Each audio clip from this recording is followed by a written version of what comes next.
Saya itu kadang suka bilang kayak gini, kamu bisa mencontoh tapi kamu belum bisa menjalankan. Sebulan itu bisa sekitar 20.000 sampai 36.000 US lah. Oke, balik lagi ke podcast gua Julio Ekspor, tapi sekarang iklannya beda. Iklannya bukan bisa ekspor, iklannya bisa thread karena produk baru. Oke, anyway, hari ini gua kedatangan narasumber yang keren banget, masih muda. Boleh dong perkenalan namanya siapa? Ya, kenalin sebelumnya terima kasih Coach Julio udah invite di sini juga. Jauh ya datang nih ya. Ya dari Surabaya nih kita. Nama saya Muhammad Ilham Firansyah. Biasanya teman-teman panggilnya Ilham juga. Ada umur tahun ini 26. Masih muda ya? Masih muda. Tahun ini 26. Berarti kelahiran tahun 98. 98. Ya, okay. 98. Tinggal asli Surabaya. Jadi di Jakarta nih sekarang lagi ada kerjaan nih ya? Ya, ke Jakarta paling nggak bisa untuk seneng-seneng, cuman ya kerjaan aja sih. Nah, sekarang kita mau bahas di kerjaannya. Kalau siapapun yang masuk ke podcast ini pasti kerjanya nggak jauh-jauh dari ekspor. Nah, kemarin Ilham sebenarnya udah announce kalau memang udah ekspor dari kapan sih? Ekspor tuh dari 2019 akhir. 2019 ya, akhir. Waktu Covid masuk. Waktu Covid. Ya, waktu Covid masuk. Cuman jadinya ekspornya itu kayak untuk dibantuin supaya Ilham bantu barang dong untuk tutup kontainer.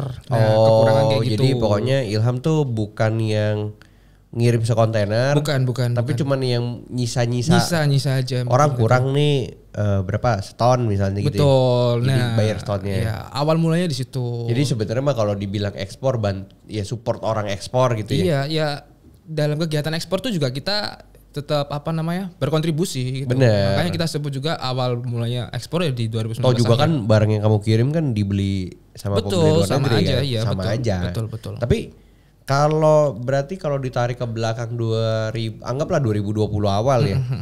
Berarti kan 4 tahun lalu umurnya 22 tuh. 22 ya, masih kuliah juga. Oh kuliah di mana? Kuliah di swasta lah di Surabaya. Oh jurusan? Jurusan hukum. Kelar gak? Kelar. Oh kelar. Cuman ijazah nggak keambil. Kenapa? Gak ada duit dulu.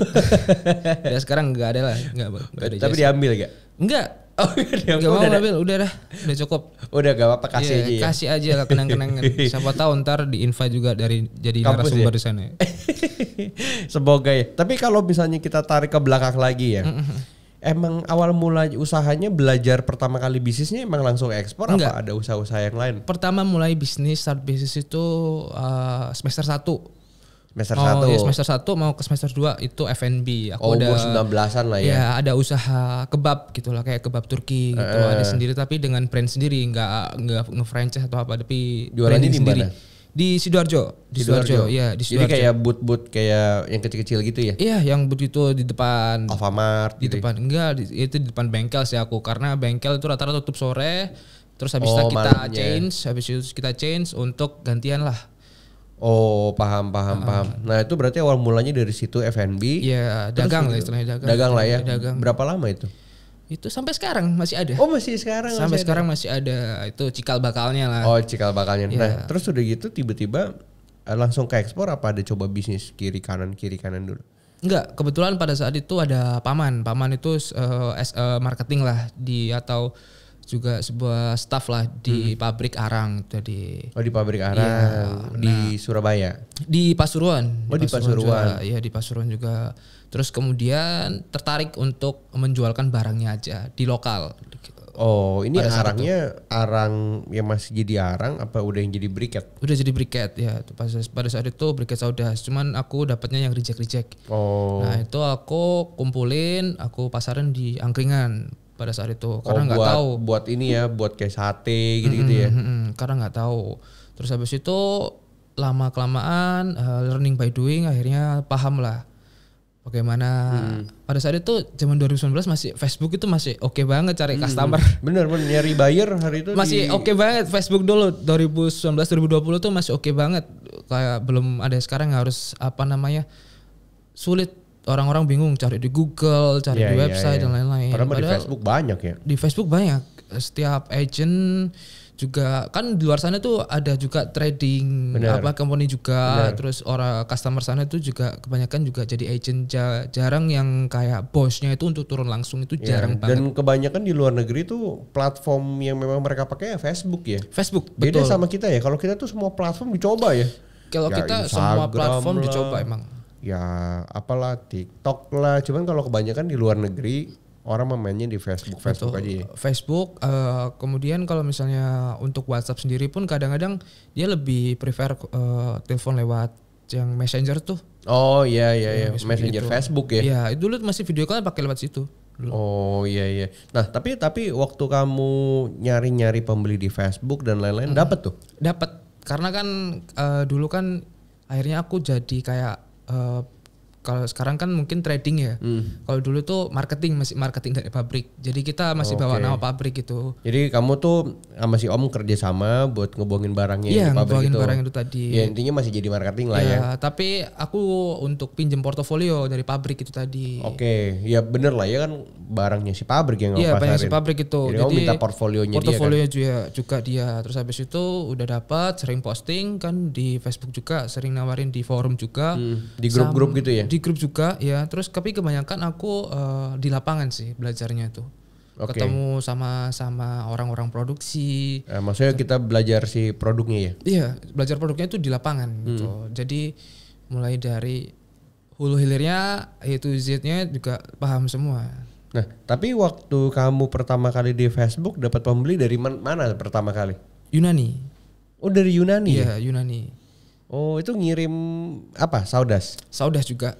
Emang dia bayar besar di sana. Di Yunani ada 2. Dia sama satu lagi. Oh, boleh nih nanti. Siapa tahu ekspansi karena aku ada pasti channel. Trader sekarang banyak yang tahu kok karena dia emang besar ya? Besar. Trader banyak yang tahu. Tapi dia hampir 10 tahun di Indonesia. Oh, dia stay di Bali. Dia stay di Bali tapi perusahaannya di sana. Perusahaannya di sana, di Yunani. Dia pegang ada dua pertama kali ngirim berapa banyak ke sana? Itu karena dia adalah bayar yang istilahnya besar ya. Jadi dia selalu menghitung quantity dan HPP untuk dijual di sana. Jadi satu kontainer 1 kali 40 feet lah yang high cube. Itu 26,5. 26,5. Dia 26,5 ton. 26,5 ton itu berapa? Pertama kali kirim tuh invoice yang kamu bilangnya apa ya? Jual. Dulu Saudas masih murah banget kok, itu sekitar 590 per ton. Oh, kalau dikali 26 ya paling cuma berapa belas ribu ya? Berapa belas ribu. Berapa belas ribu dolar. Ya, itu aja dulu. Kalau sekarang bedanya mungkin teman-teman trader kita dipatok lah berapa gitu. Kalau aku dulu enggak. Seneng aja ngirim. Oh iya. Jadi kalau fee-nya itu terserah, maksudnya terserah. Jadi aku ngikat aja dulu. Tapi tetap ada fee-nya. Iya benar. Tapi kalau pertama kali kan kamu masih pakai pabrik orang gitu ya. Terus begitu ngirim ke Yunani, berjalan sampai sekarang akhirnya masih sama pabrik itu atau udah ada pabrik sendiri? Sekarang udah ada pabrik sendiri. Wih, luar biasa. Di mana? Di Pasuruan apa? Di Pasuruan. Iya, yang kemarin. Ternyata sebelahan lagi pabriknya sama pabrik kamu. Enggak, mesinnya yang kita beli. Oh, Jadi pabrik yang pertama ini bangkrut.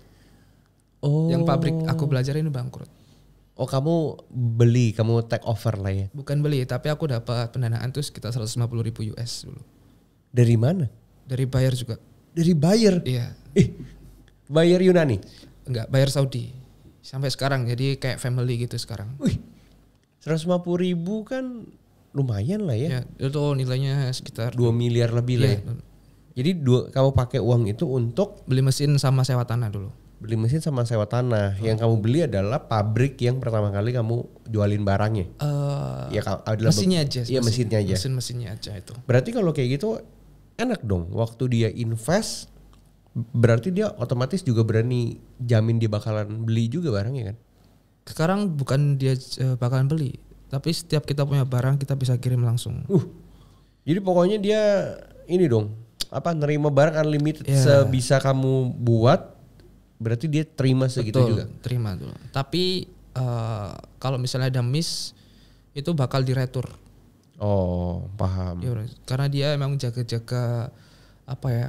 Tetap lah ya, maksudnya meskipun dia invest, tapi tetap dia juga pengen. Betul. Yang terbaik lah ya. Tapi kalau misalnya aku pengen tanya sendiri ya, terserah nih mau cerita secara detail atau enggak masalah. Mau atas juga enggak masalah. Tapi kan dia waktu invest tuh 150.000. Kan kamu bikin tuh. Waktu kamu jual ke dia potong ininya enggak? Potong uangnya? Atau dia tetap bayar? Dia karena kita sesama muslim ya, jadi dia enggak benar-benar real itu dikasih ke kita. Oh.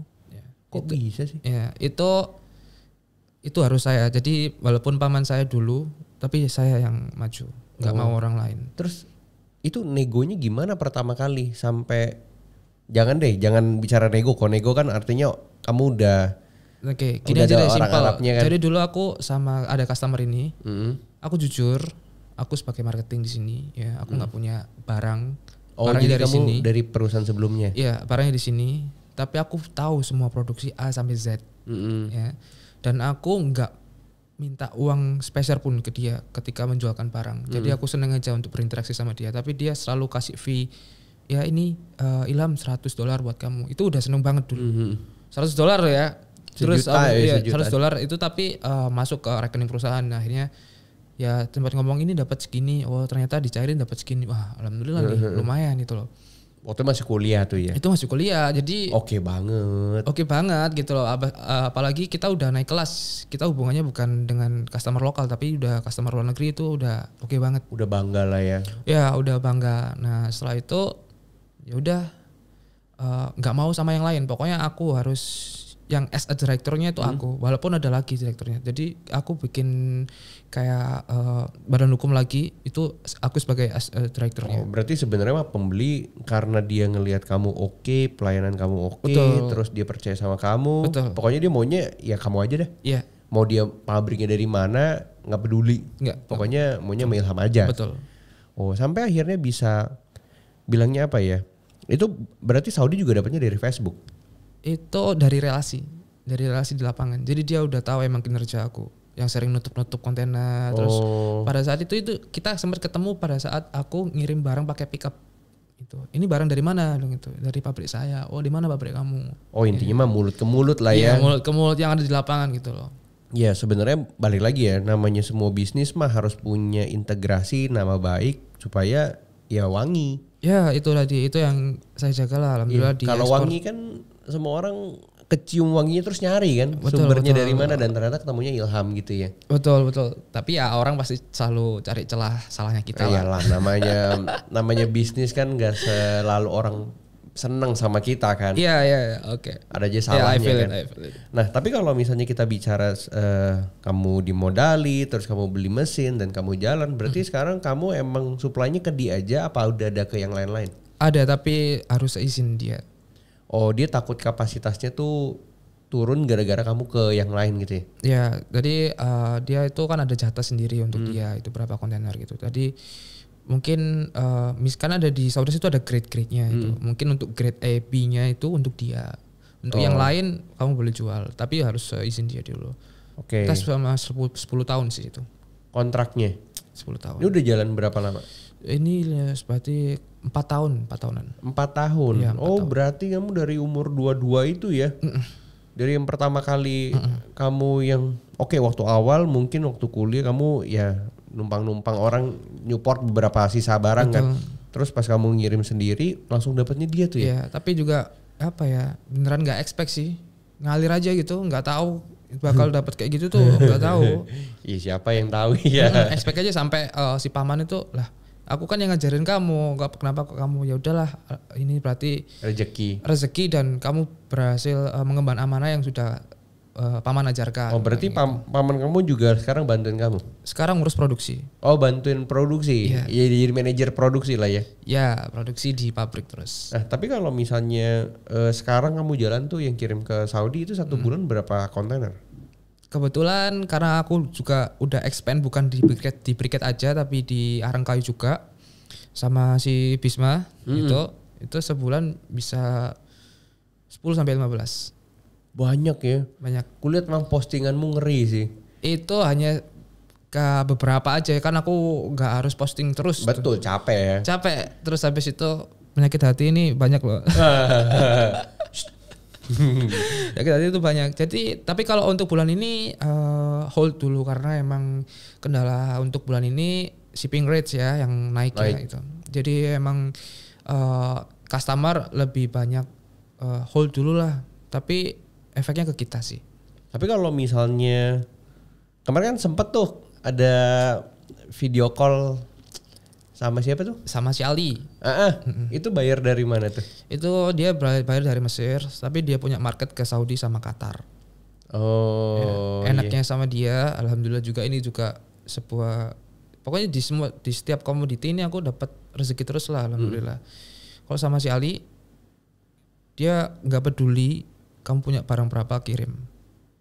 Enak ya, dapat bayar Mesir, bayar ini, bayar itu, berapapun kirim ya enak ya. Enak. Tapi tetap ya di dalam kontrak ya, maksudnya jual belinya jelas gitu ya. Mereka melihat karena dia mau order banyak karena kita bukan di tengah-tengah, kita udah A1-nya gitu. Dan kalau misalnya ada orang di tengah-tengah atau dari ada trader itu kadang-kadang saya mestinya menyarankan kayak gini. Jadi kamu sebagai as a marketing aja, jadi kita ntar sharing profit. Karena sekarang itu banyak kompetitor dan customer itu pintar-pintar kok. Customer itu pintar-pintar. Contoh kayak gini, banyak kasus yang saya dapatkan keluh kesah dari teman-teman trader itu kayak gini. Ketika trader ini mengenalkan dengan pemilik pabrik, trader ini di bypass. Enggak, trader ini customer ini pura-pura udah pulang. Oh iya. Terus kemudian balik lagi ke pabrik utama. Langsung ya. Langsung. Itu tadi. Makanya hati-hati ya teman-teman trader. Jadi pilih-pilih supplier yang pilih-pilih supplier yang oke. Terus kemudian juga untuk fee-nya ya disesuaikan lah dengan portofolio kalian gitu. Bener, jangan juga terlalu tinggi sampai akhirnya juga malah kasihan si pabrik ya, gara-gara si trader malah si pabrik jadi nggak bisa jual. Padahal mungkin si pabrik harganya oke. Betul. Tapi kalau si trader markupnya terlalu tinggi, akhirnya jadi nggak dapat dua-duanya kan. Betul. Makanya aku juga sebenarnya sih pengen banget kerjasama sama teman-teman di komunitas yang memang mereka sudah jadi supplier ya. Yeah. Pasti kan berangkatnya awalnya di trader kan. Betul. Terus jadi supplier, jadi mereka pernah merasakan apa ya, posisi trader terus susahnya trader. Betul. Jadi ketika kita kerjasama dengan teman-teman komunitas yang jadi supplier, kayak misalnya contohnya Ilham nih, ya kalau mereka mau jualan ya udah sama-sama enak, sama-sama transparan kan. Dan berarti kamu juga, perusahaanmu juga open dong untuk beberapa juga sudah ada kemarin dari teman-teman juga. Terus dia bilang, iya mas, aku nggak minta apa-apa kok, ini itu benar-benar harga dari pabrik gitu. Ya kan kita punya rasa ibar toh. Mereka udah kasih ini, nggak mungkin kita nggak ngasih, tetap kita kasih fee. Sebenarnya memang awal mesti seperti itu ya. Karena kalau di awal langsung mikirnya, wah pokoknya saya mau jualan, saya angkat 1 ton profit berapa, malah biasanya mah jadi agak lebih berat ya. Ya pokoknya silakan, kalau misalnya kalian pengen egois juga silakan. Cuma kita kan sebagai kita kan juga pernah di posisi mereka juga, dan alhamdulillah prosesnya kan kita udah tahu. Jadi kita udah pernah merasakan ya, sesama eksportir Indonesia ya kan, untuk bawa nama baik Indonesia juga kita mesti menyarankan yang baik gitu. Bener, supaya kamu nggak salah langkah. Karena kalau misalnya salah langkah di dunia eksim inilah, ekspor impor ini juga ruginya itu banyak. Bener. Jadi memang mesti pelan-pelan. Jadi nggak bisa langsung lompat. Apalagi kalau misalnya contoh ya, yang nonton ini kan pasti juga ada yang punya uang. Mereka berpikir pokoknya langsung pengen bikin pabrik. Sebenarnya ya bikin pabrik mah bisa-bisa aja. Tapi kan masalahnya kan jualnya habis itu kemana. Terus udah gitu kerja sama dengan tradernya seperti apa. Jadi emang macam-macam lah ya. Saya itu kadang juga bilang kayak gini, kamu bisa mencontoh tapi kamu belum bisa menjalankan. Karena menjalankan ini juga butuh experience yang banyak juga gitu loh. Menjiplak itu gampang emang, tapi menjalankan itu susah. Tapi berarti kalau misalnya ya dari 4 tahun perjalanan kamu di dunia ekspor ya, apa yang akhirnya kamu pelajari dan kamu bisa simpulkan buat teman-teman yang emang lagi mau masuk ke ekspor? Setelah ini 4 tahun ini, mulai dari produk, terus habis itu dokumen dan lain-lain. Jadi untuk teman-teman ekspor tuh sebenarnya ekspor itu bukan hanya sekedar mencari customer, terus habis itu bikin website, terus habis itu mempelajari produk dan lain-lain. Itu penting ya juga. Kalian juga harus perlu mentor-mentor juga, seperti bisa ekspor juga kan, menyediakan juga kan seperti itu. Itu juga penting ya.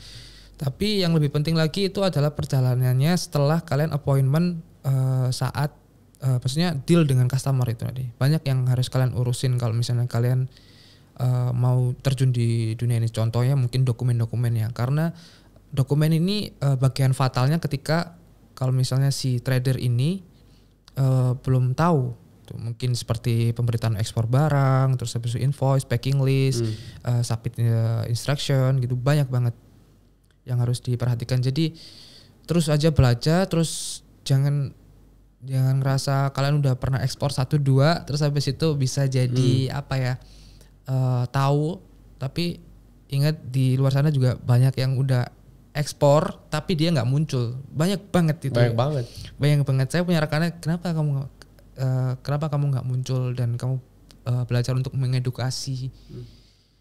Saya nggak ada waktu karena ekspor saya juga banyak. Nah itu tadi bisa disimpulkan di situ. Oh ya, oke. Jadi ternyata bukan hanya dengan customer aja gitu, tapi hanya banyak faktor yang perlu diperhatikan. Ya ngurus pabrik lah ini dan itu ya. Apalagi ntar kalau misalnya biasanya trader ini setelah dapat misalnya kalian ya alhamdulillah deal ya, step selanjutnya ya cari forwarding. Kalau misalnya tapi Ilham berarti PEB shipping instruction bikin sendiri, karena dalam perjalanan 4 tahun itu dulu pakai forwarding, tapi ya kita belajar terus habis bagaimana sih caranya supaya bisa direct shipping, kita memangkas cost additional cost dengan pihak jasa kedua gitulah. Ya ibaratnya kayak gitu. Ya kita belajar dan ternyata di approve lah. Akhirnya kita bisa shipping sendiri gitu. Oh berarti akhirnya dari pertama kali kan pasti ujung pakai forwarder lah ya. Iya pasti itu. Karena kan di situ. Karena kan sebenarnya mudah, tinggal bayar. Terus udah gitu dia yang kerjain kan.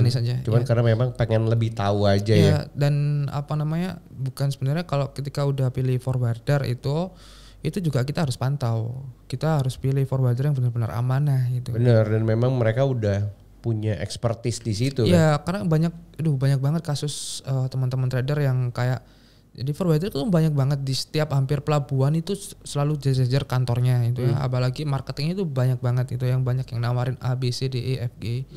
Ya itu. Jadi kalian harus benar-benar selektif sih kalau untuk pilih forwarder itu tadi. Khususnya misalnya kayak mau ngirim arang kan banyak forwarder yang bilang bisa ternyata betul. Karena kan dia ada special treatment ya. Iya, special treatment. Jadi kalau di arang itu satu kontainer, satu mother vessel namanya, satu mother vessel itu dia punya storage khusus untuk barang DG. Jadi contoh misalnya nih, kadang teman-teman itu ETD ya, ETD itu teman-teman mungkin ya udah nggak asing lah dengan nama ETD, ETA itu ya untuk ekspor impor ini. Jadi misalnya ETD-nya ETD 25 itu ya kan. Nah itu untuk charcoal sendiri itu nggak bisa kita di stuffing di tanggal 25 itu nggak bisa. Bener, mesti berapa hari sebelumnya? Mesti beberapa hari sebelumnya, dan itu pun ada jamnya sendiri. Misalnya nggak bisa di-compare itu yang karena dia mesti masukin kontainernya kan di storage khusus kan. Udah ada aturan betul. Dan maksudnya kita ada space khusus di atas mother vessel itu ada space khusus untuk yang arang itu tadi. Ya barang-barang DG itu memang biasa waktu di pelabuhan dia kan memang stackingnya ya sebenarnya dia posisi paling atas. Kalau kebakar dia bisa dibuang dan lain-lain. Nah itu memang si pelabuhan itu kan punya schedule. Nah biasa forwarder kalau memang nggak expertise, kadang-kadang dianya kesalip di situ ya. Betul itu. Kadang juga forwarder ini kan ya dia cuma jasanya aja. Bener. Gitu. Jadi intinya dia cuma tengah-tengahnya aja gitu, bukan direct juga gitu, tengah-tengahnya aja. Betul. Tapi balik lagi kalau misalnya sekarang arang berarti dari sauda sekarang sama arang kayu. Sauda sama arang kayu. Arang kayu. Ya. Nah kalau arang kayunya sendiri berarti bahan baku mah yang berlimpah ya di Jawa Timur ya. Berlimpah banget kalau di Jawa Timur. Kayunya kayu apa?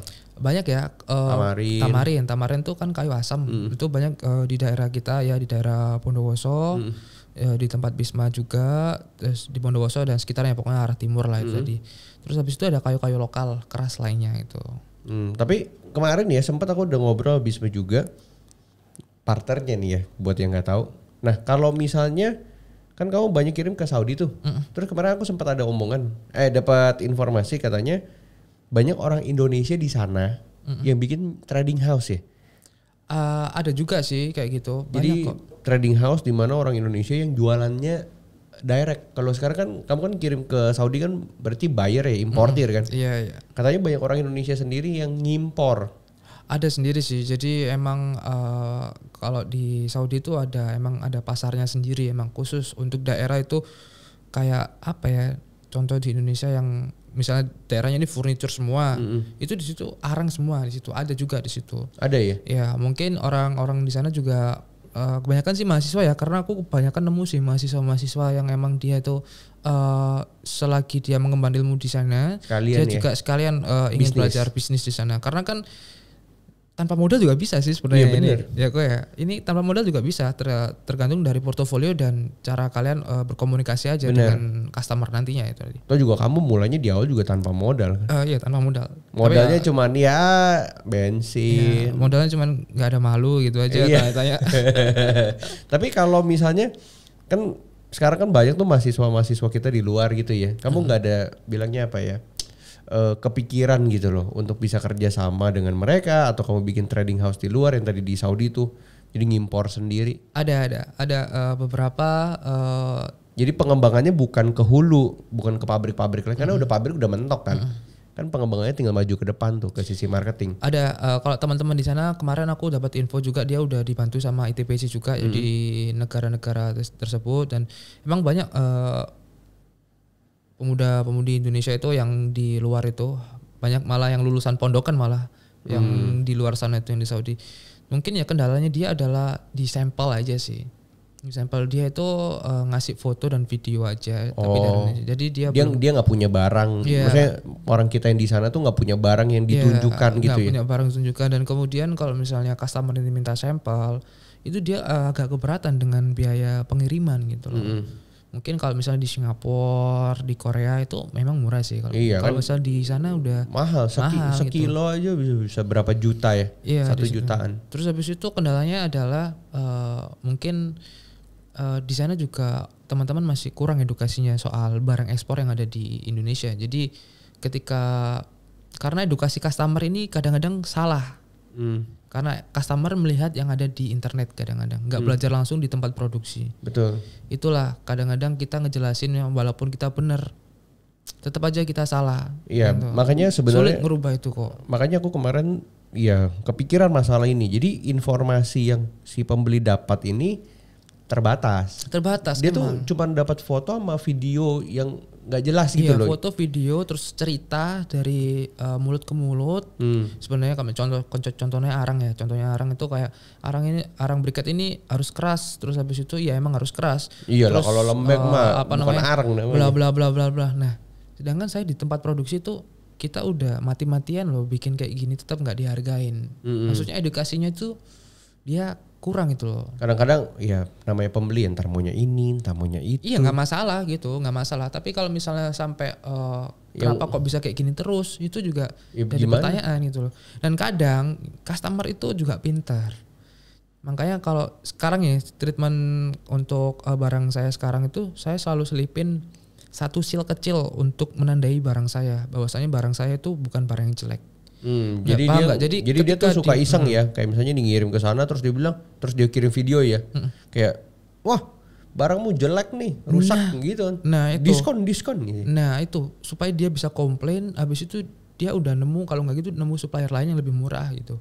Iya biasa tuh emang dia mau mengakhiri hubungan lah. Mengakhiri hubungan dengan cara itu tadi. Aku udah beberapa kali gitu, contoh sampai aku tuh debat gitu loh, nggak mungkin. Karena aku udah kasih seal di bawahnya box itu. Emang aku nggak kasih tahu ke customer. Memang kayak gitu ya. Kayak gitu. Supaya nanti waktu delete video, ini bukan barang saya itu. Iya. Tapi karena emang arang itu kan kalau untuk orang awam itu ngeliatnya ya udah gitu aja. Tapi sebagai pemilik barang yang asli, kita udah tahu karakteristik sama spesifikasi dari. Iya, kalau lihat bentuk mah sebenarnya cuma nih panjang, keras, hitam. Padahal sebenarnya kalau yang memang bisnisnya mah ini nggak sekedar hitam nih, ini kan banyak macam kan. Betul. Ruang lingkup arang itu aja sih kok. Makanya sebenarnya maksudnya adalah kalau kita tarik kesimpulan, orang-orang yang memang mau bisnis di bidangnya itu harus jago. Ya. Jadi nggak cuma sekedar tahu. Ya mental sih pertama itu memang paling butuh itu mental itu aja sih. Kalau misalnya mental untuk bisnisnya kurang, terus habis itu cara komunikasi dia juga kurang, sama orang, engagementnya dia itu ketika bertemu sama orang itu kurang juga. Itu senjata yang kurang gitu. Nggak enak lah ya, maksudnya nggak, ya mau dapat partner susah, mau dapat buyer susah. Betul.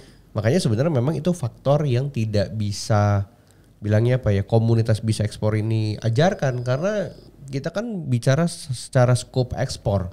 Sedangkan yang tadi dibahas sama Ilham itu kan masalah pribadi masing-masing ya. Iya, masalah pribadi masing-masing. Jadi emang kadang-kadang tuh masalahnya bukan di bisnisnya. Iya. Masalahnya tuh di orangnya dari ya. Dari SDM-nya. Contoh aja kalian kalau misalnya kalian sekolah ya SD, SMP, SMA, kalian bayar. Kalau kalian mau jadi apa juga terserah kalian. Bener. Nggak jadi juga berarti masalah kalian. Iya, masalah kalian itu. Semua bukan diajarkan tentang yang ada di sekolah, tapi experience kalian yang kalian terapkan yang ada di sekolah itu tadi. Bener, setuju. Nah, tapi kalau misalnya ya, karena ini podcast udah di info panjang katanya. Tapi kalau misalnya sekarang nih, biar teman-teman tahu, mereka ada sounding tuh sebulan 15 kontainer. Berapa sih kisaran total sales kamu sebulan dari ekspor yang kamu udah jalanin per bulan yang sekarang ya? Kalau di total dari kamu 4 tahun yang lalu mungkin udah banyak banget. Tapi kalau yang sekarang deh per bulan? Kalau saya itu marginnya kecil kok. Cuman saya itu emang quantity. Kuantitinya banyak. Ya, quantity banyak. Ya, saya ini strategi orang memang beda-beda lah. Ya beda-beda karena saya ingin ada jangka panjang di customer itu ya. Akibat pada kadang itu saya satu kontainer itu nggak untung. Misal gini, customer pesan 5 kontainer, dia emang price harga barat. Saya satu kontainer nggak saya untungkan, 4 aja yang untung. Oh iya betul. Jadi kayak gitu. Jadi kita tetap ada subsidi silang di sini. Benar. Jadi sebenarnya kamu ngambil untungnya bukan dilihat dari per kontainer tapi per projectnya. Iya per projectnya. Kalau ya mungkin udah beda kelasnya ya sama teman-teman ya, mungkin trader dan mungkin ini juga sebagai apa ya, bisa memotivasi teman-teman juga bahwasanya tetap semangat lah di dunia ekspor itu juga bukan butuh waktu yang singkat tapi emang waktunya lama banget gitu loh. Kalau saya memang marginnya kecil kok. Jadi standar itu satu kontainer mungkin sekitar $200-250. Tapi kan sekarang quantity. Banyak. Iya, itu kalau kita beda ini ya. Beda jenis arang ya. Kalau itu untuk yang arang kayu aja. Kan yang saudas beda lagi. Yang saudas ya, oke. Tapi kalau kisaran misalnya total omset, kan penjualan tuh satu kontainer berapa tuh? Kalau 15 gitu berapa sih sebulan? Sebulan ya sekitar 300.000. Enggak sampai kok. Nggak nyampe. Oh, soalnya arang tuh. Iya, karena ini ya kita muter lagi ya uangnya. Muter lagi ya sebulan itu bisa sekitar 20.000 sampai 36.000 US lah. 36.000 US. Iya. Ini untuk profit. Tapi kalau omset ya banyak.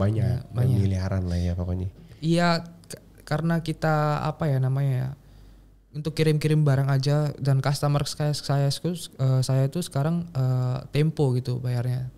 Oh, DP enggak tapi? Enggak ada DP. Oh, karena udah percaya ya? Iya.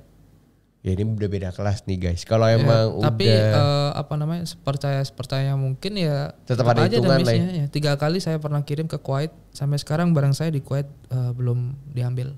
Oh masih ada di Kuwait. Ya. Dia belum ngambil. Belum bayar. Belum bayar.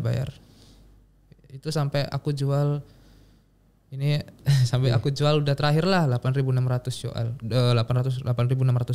all in semua. Oh iya udahlah. Apa biaya belajar ya? Ya biaya belajar. Baru saja bulan Februari kirim, Maret April sampai. Oh. April jadi bayarnya hilang? Bukan hilang, dia nggak ada duit. Dia nggak ada duit. Bilang dong, order bisa bayar nggak bisa. Itu. Karena kadang bayar itu ada yang ada duit, ada yang nggak ada duit. Kalau ada duit. Tapi dia udah pernah order sebelumnya sampai. Udah 3 kali. Oh makanya kamu berani udahlah kirim dulu aja gitu ya. Okay. Tapi kan tetap aja pasti teman-teman di sini jangan berpikir ini nggak ada perhitungan, tetap ada perhitungan tetap kan. Ada perhitungan sama. Jadi kalau memang ada misalnya potensi tidak dibayar, ya intinya tetap secara perusahaan masih tetap sehat kan, ada hitungannya kan. Yeah.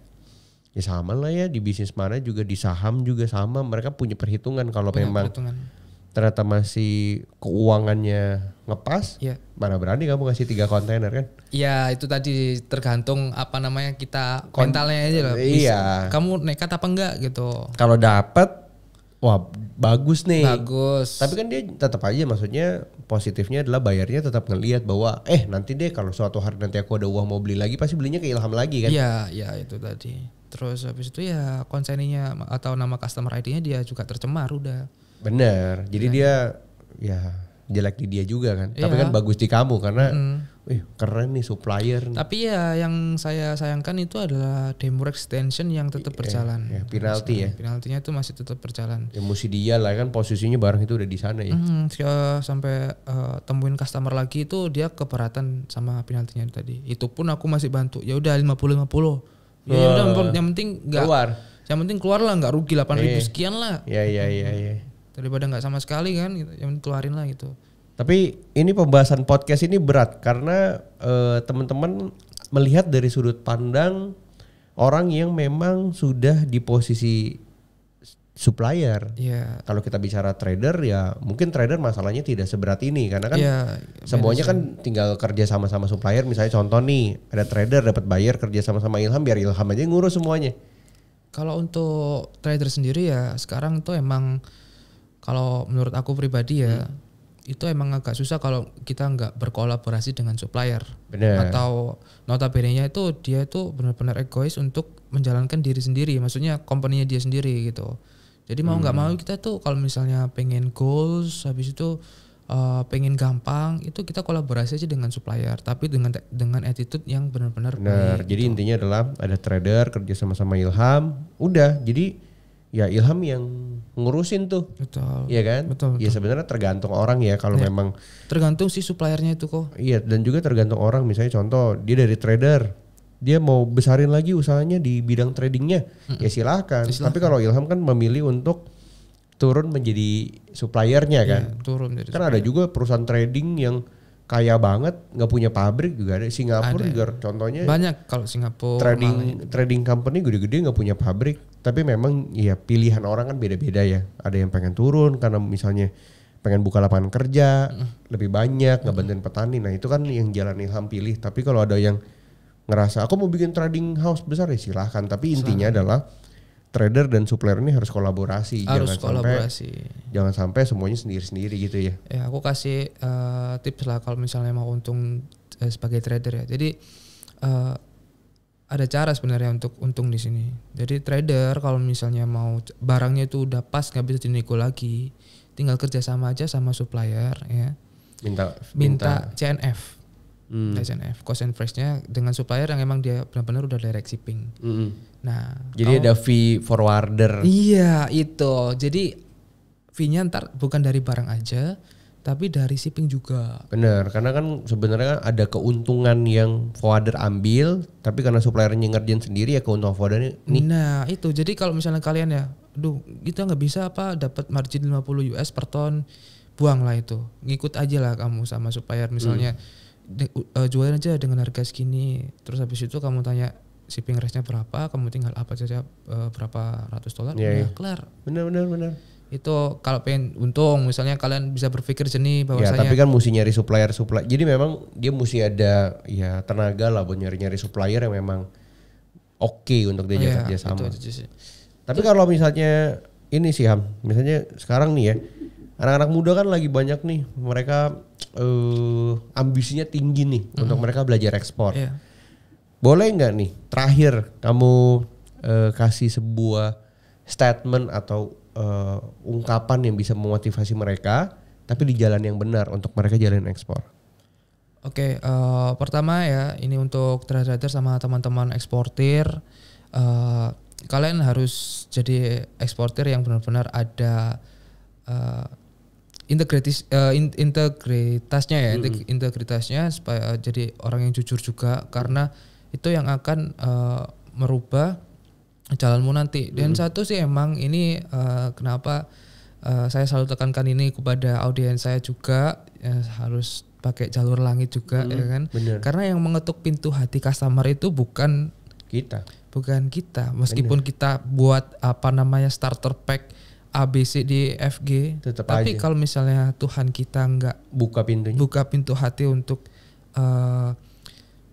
milik kita sebagai suppliernya, ya dia nggak bakal mau kita caranya sampai Z juga tetap aja. Ya makanya tuh kamu harus jadi orang yang jujur, terus habis itu emang benar-benar sabar untuk melewati prosesnya itu. Jangan lupa untuk belajar di lapangan, kumpul dengan komunitas-komunitas, terus habis itu ketemu sama teman yang emang bukan supplier juga nggak apa-apa, gimana. Terus habis itu kan kalau ketemu kan sama eksportir itu kadang-kadang ada omongan ke depan, terus habis itu saling belajar satu sama lain. Jangan saling ini ya, jangan saling sikat-sikatan. Jangan egois yang kayak aku udah pernah chat bayar ini itu, udah dapat bayar ini itu banyak banget. Kamu harus tetap down to earth lah. Karena tetap aja trader ini juga ada masanya. Betul. Jadi mau nggak mau kalian harus tetap belajar terus ya. Jangan salahin kelas-kelas ya, karena kelas ini hanya membantu kamu, tapi balik lagi kepada diri kalian sendiri ya. Untuk gimana sih kalian tuh bisa maju ya, keluar dari zona nyaman. Betul. Kayak gitu tadi. Jadi ya intinya ya terus belajar aja sih kok, itu aja. Oke, luar biasa banget pokoknya teman-teman yang nonton podcast ini buat gue daging banget karena Ilham ngebuka nih banyak hal yang dibuka di sini. Jadi semoga teman-teman paham dan harapannya semoga Ilham juga bisa buat dari hulu hilirnya, dari pabrik sampai marketingnya nanti entah di Yunani, entah di Saudi, dimanapun. Pokoknya nanti kita akan lihat lagi update-nya mungkin 1 tahun 2 tahun ke depan udah pasti beda sama hari ini. Ya, insyaallah. Dan harapannya makin besar dan bisa buka lapangan kerja makin banyak buat orang-orang di daerah ya. Poinnya itu buka lapangan kerja di daerah-daerah terpencil, memajukan ekonomi kasih di daerah orang lain terpencil. rezeki ya. Betul. Biar banyak berkahnya ya. Banyak berkah. Itu juga saya selalu tekankan kalau ke orang-orang ya istilahnya kayak petani-petani gitu.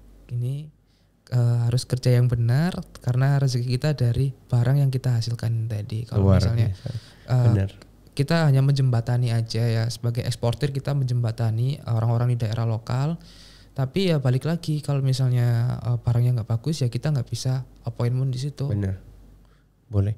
Luar biasa banget masukannya. Semoga teman-teman bisa belajar dari podcast hari ini. Nanti abis itu mungkin dalam waktu dekat juga atau misalnya bulan depan aku ada waktu berangkat ke tempatmu ya. Boleh, kita selalu nunggu teman-teman apalagi Julio untuk akunya nih nggak datang ke sampai akhirnya Ilham yang datang ke Jakarta. Lahan Arang aja ya, kita silaturahmi aja ya kan, sama-sama juga pahlawan devisa kita ini mah. Siap. Terima kasih banget ya Ham ya buat hari ini. Terima kasih buat teman-teman yang udah nonton. Semoga ini jadi jadi motivasi dan jadi pengetahuan baru lah buat teman-teman yang memang masuk ke dunia ekspor. Kurang lebih seperti itu. See you di podcast selanjutnya.